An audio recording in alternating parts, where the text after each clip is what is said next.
edition of the program Let's Talk Marriage.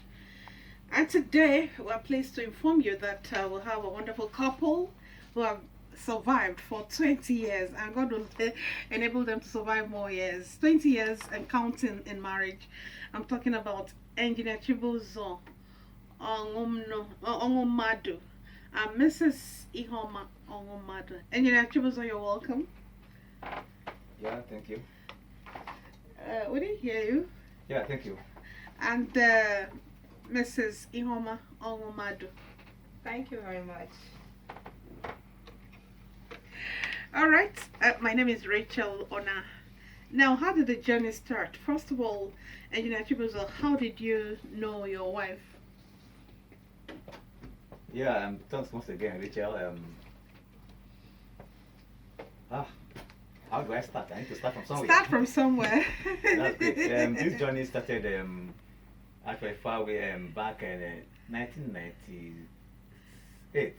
I was in Port Harcourt, 96 to be precisely, doing my MIC, and then we served together in Port Harcourt, and we are members of the Nigerian Christian Corpus Fellowship here in River State.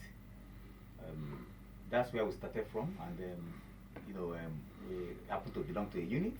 I didn't know that she was going to be my wife.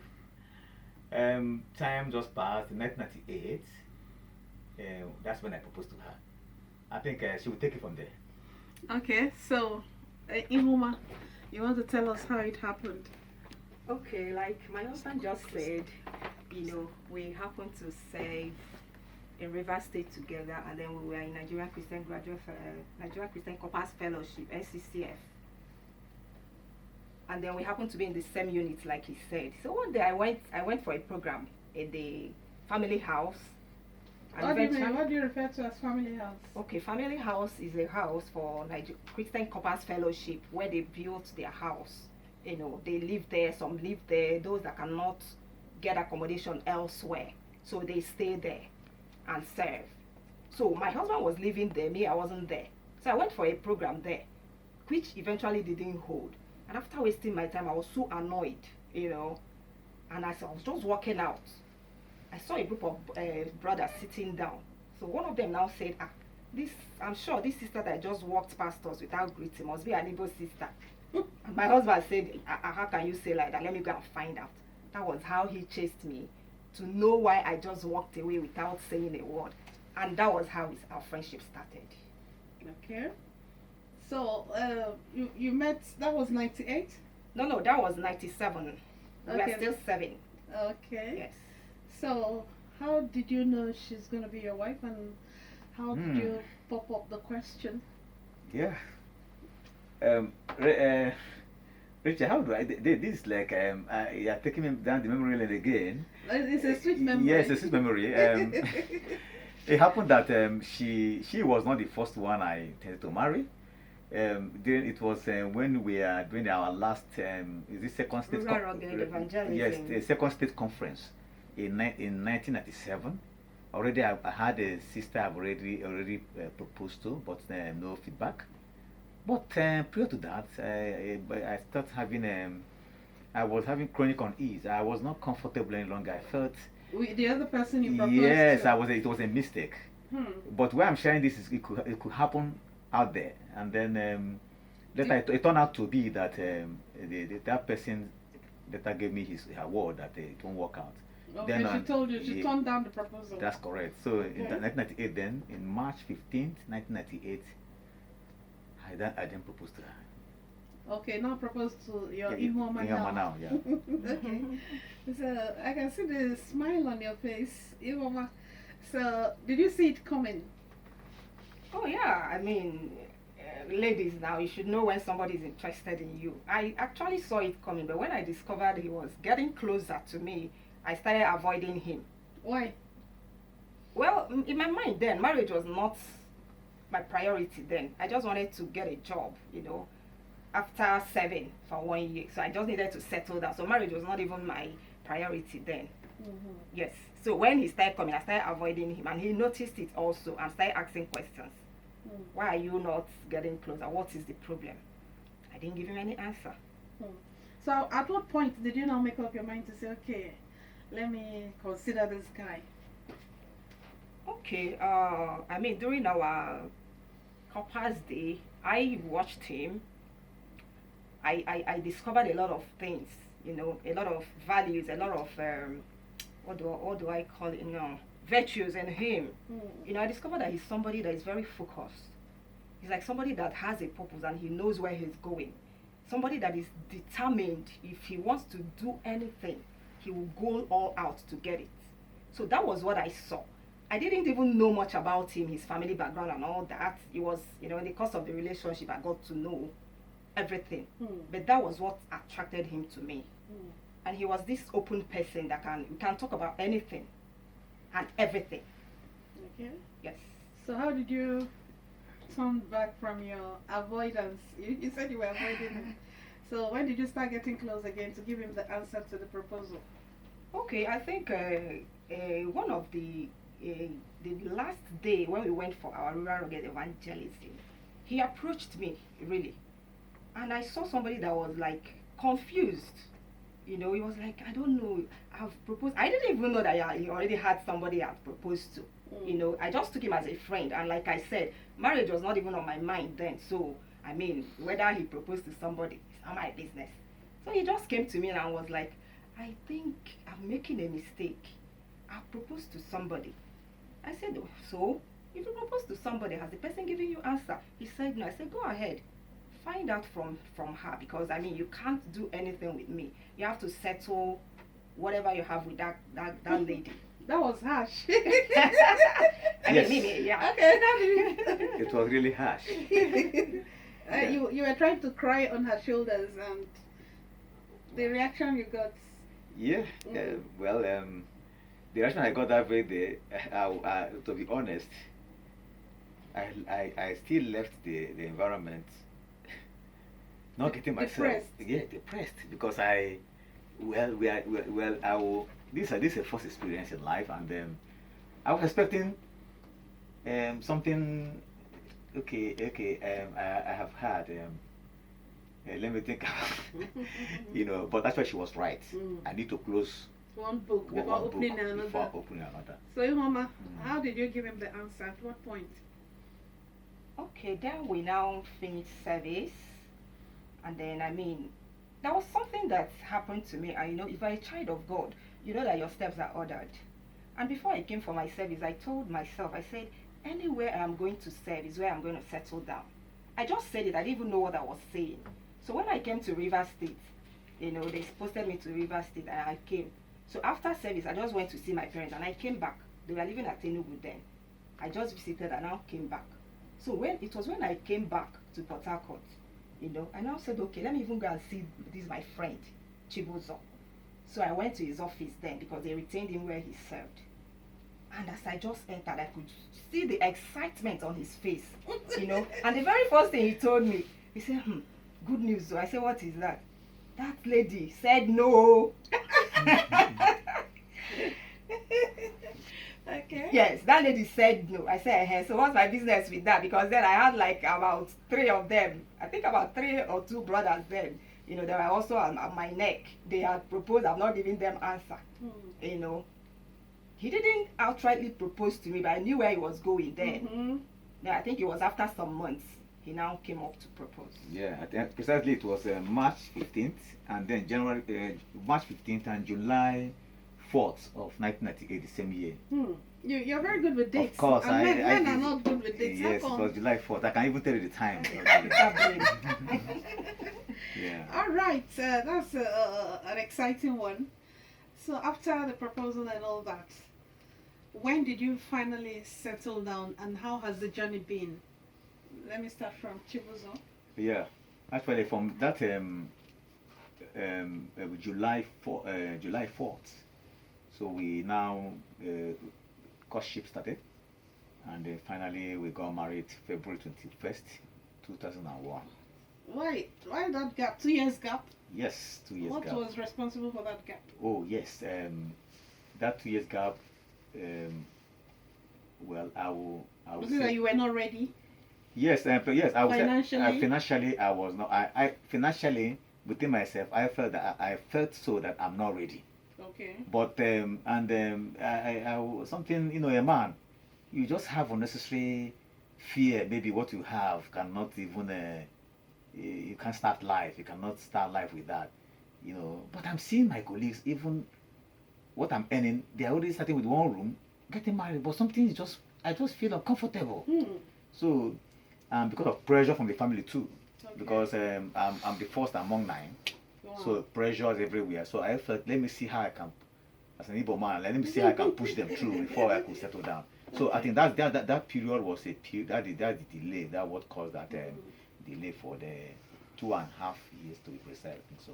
You have a word for young people who are like you, who are still afraid to take the step, maybe because they look at their pockets and it's nothing to write home about.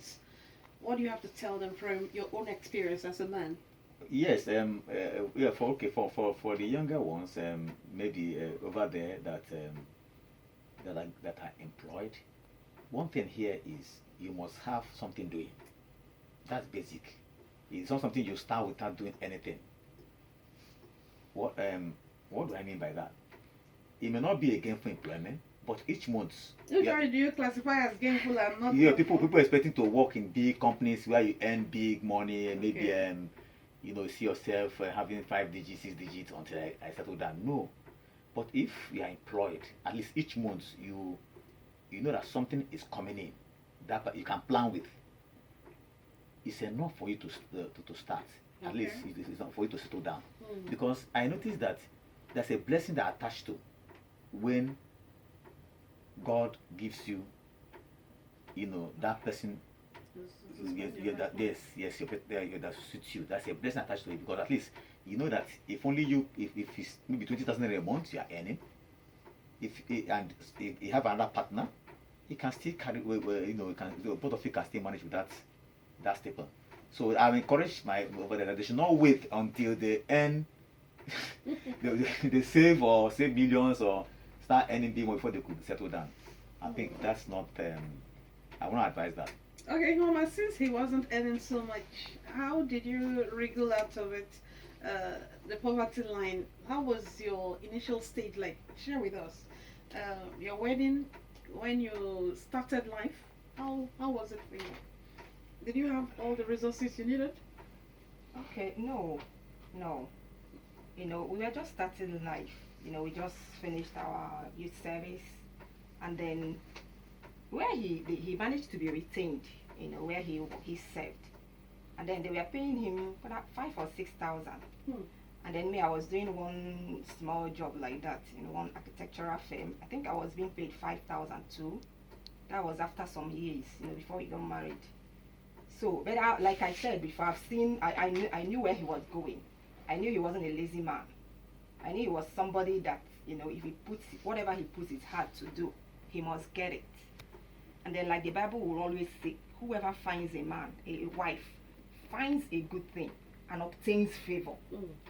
That was the scripture I kept telling him. When I discovered that he was afraid, of us starting, and I told him, we can't keep going round and round. You just need to start. You need to step out. Life itself is faith. There's nothing you do in life without faith. You don't know where you're going, but you believe. There's somebody you believe, that is going to help you. So that was, my anchor scripture. And eventually, when we he agreed for us to start. We started planning the wedding, and we could see favor everywhere. The money was not there, but we planned within our budget, and then God also brought favor along our way. Okay. Yes. So from that little money you guys were earning, you were able to rent a place? Yes. I think what actually happened when I gave him that go ahead, he got another job. I didn't mention that. He got another job. I think they were paying him how much? Less than 20,000. Less than 20,000, yes. So that's the favor I'm talking about. It was like God just opened doors everywhere. And then the money we had couldn't even pay the rent. We just, we managed to pay something. And then his boss then helped him out to pay the balance. That was how we started. Okay, what of equipping the house? CHIBUZO? Well, equipping the house, that's not, that equipping the house was it's a different, well, it does same favor. On that very day, I could remember vividly. Remember that when we are cutting, which I forgot to mention, she was holding my passbook. Okay. Yeah, because I was trying to be transparent, and also she's open, and also he tried to like help me manage my expectation. So that was Union Bank passbook. I won't forget that passbook. So anytime that's what I drop, I put there, and all of us know how much we have before favor came in. On that very day, start speaking after paying for the two-bedroom apartment. There's no phone there, except her bed. He just came. We just Bed moved in. without foam. Bed without. Okay, Foam. that one had a foam. Small bed. Okay. So it was somebody. In fact, my cousin in the same local church, the local assembly. Sorry, that met me in the morning of Sunday morning, Saturday morning. That wedding day, Saturday morning. Wedding was 10 o'clock. I said, "What are you? How far?" I said, "Bro, see where I am." He screamed. He said, why would you sleep? I said, the Lord will handle that. He said, no. Okay, let's go to the house. I have a spare phone. So he gave us that spare Very phone. big format. The same Saturday, a member of my fellowship group, because we belong to Nigeria Christian Graduate Fellowship, he said, wow, nothing in the house, nothing in the sitting room. If guest comes, will they stand up? So he quickly, went to Bibo. The way they sell cane chair, a set of cane chair with a cane table. I was surprised. I came back from the wedding that very day, and I saw the chair. And it's favor from God. So that's how the favor came, and we started like that. It was God.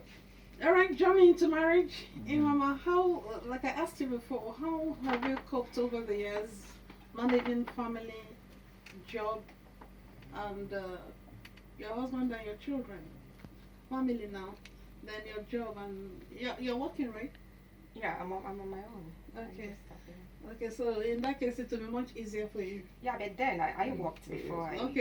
So while working, how were you able to combine work and home and your children too? Okay. Did you start having children immediately? It was like I took in some days after marriage, honestly. Yes, our first baby came that same year, December. We got married in February 24th, and then I had my first child 26th December. Yeah, so I took in almost immediately. Yes. So how I was able to cope is time management. I mean, you prioritize your time. Put your family in order, make sure food is there, because I will go to work, I make sure everything is ready before I leave. So that by the time I come back, I know at least there's something to be eaten. And if it's time to go to fellowship, we didn't miss fellowship because I was a married woman. No. It's all about setting your priority right and then managing your time. So you have a word for young mothers out there? Yes, young mothers out there. Like I said, you need to plan your life. If you know you're going to work, you'll start work maybe by 7, 8 o'clock. It means you need to get up on time, prepare breakfast or whatever. Plan your life. Don't use your time to do things that are not, you can't even, how do I put it now? Useless things that will take your time. Maybe when you're supposed to be in church, you come and say, I have this my baby, or I just came back from work. Didn't you see that? All of us just, some women are like that. They will tell you, is it not the two of us that went to work? And then you expect me to come and, prepare food and all that. No, it's about planning, discipline. Plan your time. Okay. Yes. Plan